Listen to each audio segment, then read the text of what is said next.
ಚಿತ್ರದುರ್ಗದ ಸಿರಿಗೆರೆ ಮಠದ ಹಾಸ್ಟೆಲ್ ವಿದ್ಯಾರ್ಥಿಗಳಿಗೆ ಥಳಿಸಲಾಗಿದೆ. ವಿದ್ಯಾರ್ಥಿಗಳ ಮೇಲೆ ಹಲ್ಲೆ ಮಾಡಿ ಕಾಲಲ್ಲಿ ತುಳಿದು ದೌರ್ಜನ್ಯವನ್ನ ಎಸಗಲಾಗಿದೆ. ಇದು ಚಿತ್ರದುರ್ಗದಲ್ಲಿ ಆಗಿರುವಂತಹ ಘಟನೆ. ಚಿತ್ರದುರ್ಗದ ಸಿರಿಗೆರೆ ಮಠದಲ್ಲಿ ವಿದ್ಯಾರ್ಥಿಗಳ ಮೇಲೆ ಹಾಸ್ಟೆಲ್ ವಿದ್ಯಾರ್ಥಿಗಳ ಮೇಲೆ ಥಳಿಸಲಾಗಿದೆ. ವಿದ್ಯಾರ್ಥಿಗಳಿಗೆ ಥಳಿಸಿ ವಿದ್ಯಾರ್ಥಿಗಳನ್ನ ಮೇಲೆ ಹಲ್ಲೆ ಮಾಡಿ ಕಾಲಿನಲ್ಲಿ ತುಳಿದು ದೌರ್ಜನ್ಯವನ್ನ ಎಸಗಲಾಗಿದೆ. ಸಿರಿಗೆರೆ ಮಠದ ಹಾಸ್ಟೆಲ್ನಲ್ಲಿ ನಡೆದಿದೆ ಎನ್ನಲಾದಂತಹ ವಿಡಿಯೋ ಈಗ ವೈರಲ್ ಆಗ್ತಾ ಇದೆ. ಗೋಡೆಗೆ ತಲೆಯನ್ನ ಗುದ್ದಿಸೋದು, ಕಾಲಿಂದ ಒದ್ದು ವಿಕೃತಿಯನ್ನ ಮೆರೆದಿದ್ದಾರಂತೆ ಸಿಬ್ಬಂದಿ. ಅದೇ ವಿಡಿಯೋ ಇದೆ.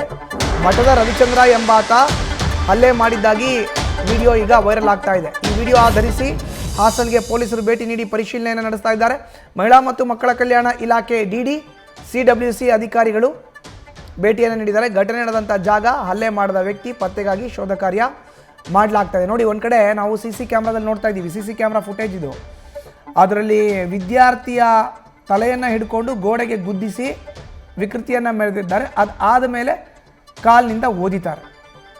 ಇದು ರವಿಚಂದ್ರ ಎಂಬಾತ ಮಾಡಿದ್ದಾನೆ ಅಂತ ಹೇಳಲಾಗ್ತಾ ಇರೋ ವಿಡಿಯೋ ಇದು ವೈರಲ್ ಆಗ್ತಾ ಇದೆ. ಈಗ ಮಕ್ಕಳ ರಕ್ಷಣಾ ಘಟಕಕ್ಕೆ ದೂರು ನೀಡಲು ಚಿಂತನೆಯನ್ನು ಮಾಡಲಾಗ್ತಾ ಇದೆ. ರವಿಚಂದ್ರ ಎಂಬ ವ್ಯಕ್ತಿ ಅನುಮಾನ ವ್ಯಕ್ತಪಡಿಸಿ ದೂರನ್ನು ನೀಡುವಂಥ ಸಾಧ್ಯತೆ ಇದೆ.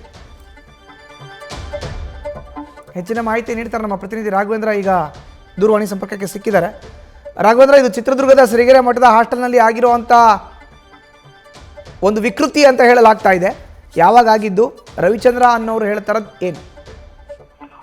ಮಧುಸೂದನ್, ಏನು ಈಗ ಚಿತ್ರದುರ್ಗದ ಪ್ರತಿಷ್ಠಿತ ಮಠವಾದ ಸಿರಿಗೆರೆ ಮಠದಲ್ಲಿರ್ತಕ್ಕಂತಹ ಹಾಸ್ಟೆಲ್ ಒಂದರಲ್ಲಿ ಇಂತಹದ್ದೊಂದು ಅಮಾನವೀಯ ಕೃತ್ಯ ನಡೆದಿದೆ ಅಂತಕ್ಕಂಥ ಒಂದು ವಿಡಿಯೋ ಸದ್ಯ ವೈರಲ್ ಆಗ್ತಾ ಇರೋದು ಸಾರ್ವಜನಿಕರಲ್ಲಿ ಸಾಕಷ್ಟು ಆಕ್ರೋಶ ಉಂಟಾಗ್ತಾ ಇರ್ತಕ್ಕಂಥದ್ದು.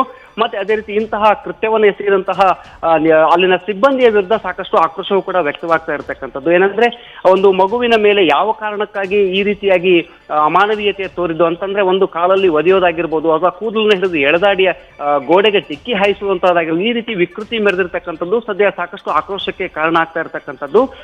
ಹಾಗಾಗಿ ಈ ಒಂದು ಸಂಬಂಧ ಮಠದಲ್ಲಿ ನಡೆದಿದೆ ಎನ್ನಲಾಗ್ತಕ್ಕಂಥ ವಿಡಿಯೋ ವೈರಲ್ ಆದ ತಕ್ಷಣವೇ ಅಧಿಕಾರಿಗಳು ಕೂಡ ಅಲರ್ಟ್ ಆಗಿರ್ತಕ್ಕಂಥದ್ದು. ಮಹಿಳಾ ಮತ್ತು ಮಕ್ಕಳ ಕಲ್ಯಾಣ ಇಲಾಖೆ ಆಗಿರ್ಬೋದು, ಅಥವಾ CWC ಕಮಿಟಿ ಆಗಿರ್ಬೋದು, ಅಥವಾ ಚಿತ್ರದುರ್ಗದ ಪೊಲೀಸರು ಕೂಡ ಸದ್ಯ ಮಠದ ಒಂದು ಏನ್ ಶಾಲೆ ಇದೆ, ಹಾಸ್ಟೆಲ್ ಇದೆ, ಅಲ್ಲಿ ಕೂಡ ಭೇಟಿಯನ್ನ ಕೊಟ್ಟು ಈ ಘಟನೆ ಯಾವಾಗ ಆಗಿದ್ದು ಮತ್ತೆ ಯಾವ ಕಾರಣಕ್ಕಾಗಿ ಈ ಘಟನೆ ನಡೀತು, ಘಟನೆ ನಡೆದಂತ ಸಂದರ್ಭದಲ್ಲಿ ಆ ಘಟನೆ ನಡೆಸಿರ್ತಕ್ಕಂಥ ಕೃತ್ಯವನ್ನು ಎಸಗಿರ್ತಕ್ಕಂಥ ವ್ಯಕ್ತಿ ಯಾರು ಎಂಬುದಾಗಿ ಸಾಕಷ್ಟು ಈಗ ಒಂದು ಪರಿಶೀಲನೆ ಕೂಡ ಕ್ರಮ ಕೈಗೊಂಡಿರ್ತಕ್ಕಂಥದ್ದು. ಯಾಕಂತಂದ್ರೆ ಒಂದು ಮೊಬೈಲಿಂದ ಇನ್ನೊಂದು ಮೊಬೈಲಿಗೆ ಅದನ್ನ ವಿಡಿಯೋ ಚಿತ್ರೀಕರಣ ಮಾಡಿದ್ರಿಂದ ಈ ಒಂದು ವಿಷಯದಲ್ಲಿ ಸಾಕಷ್ಟು ಕ್ಲಾರಿಟಿ ಅಂತಕ್ಕಂಥದ್ದು ಪೊಲೀಸರಿಗಾಗ್ಲಿ ಅಥವಾ ಅಧಿಕಾರಿಗಳಿಗಾಗ್ಲಿ ತನಿಖೆಯ ಸಂದರ್ಭದಲ್ಲಿ ತಿಳಿದಿರುವುದಿಲ್ಲ. ಹಾಗಾಗಿ ಈ ಕುರಿತಂತೆ ಅಧಿಕಾರಿಗಳಾಗಿರ್ಬೋದು, ಪೊಲೀಸರು ಆಗಿರ್ಬೋದು ಸ್ಥಳಕ್ಕೆ ತೆರಳಿ ಪರಿಶೀಲನೆ ಮಾಡ್ತಕ್ಕಂಥ ಕೆಲಸವನ್ನು ಕೂಡ ಮಾಡ್ತಾ ಇದ್ದಾರೆ. ರವಿಚಂದ್ರ ಅಂತಕ್ಕಂಥವ್ರು ಏನು ಈ ಘಟನೆಯಲ್ಲಿದ್ದಾರೆ, ಅವರೇನ, ಯಾಕಾಗಿ ಈ ಕಾರಣ ನಡೀತು ಅಂತಕ್ಕಂಥದ್ದು ಬಗ್ಗೆ ಸಾಕಷ್ಟು ಈಗ ಒಂದು ತನಿಖೆಯನ್ನು ಕೂಡ ನಡೀತಾ ಇದೆ. ಇದಾದ ಬಳಿಕ ಅಧಿಕಾರಿಗಳು ಒಂದು ದೂರನ್ನು ದಾಖಲಿಸುವಂತಹ ಸಾಧ್ಯತೆಯೂ ಕೂಡ ಇದೆ ಅಂತ ಹೇಳಲಾಗ್ತಾ ಇದೆ. ಮಧುಸೂದನ್, ಧನ್ಯವಾದ ರಾಘವೇಂದ್ರ ನಿಮ್ಮ ಮಾಹಿತಿಗೆ.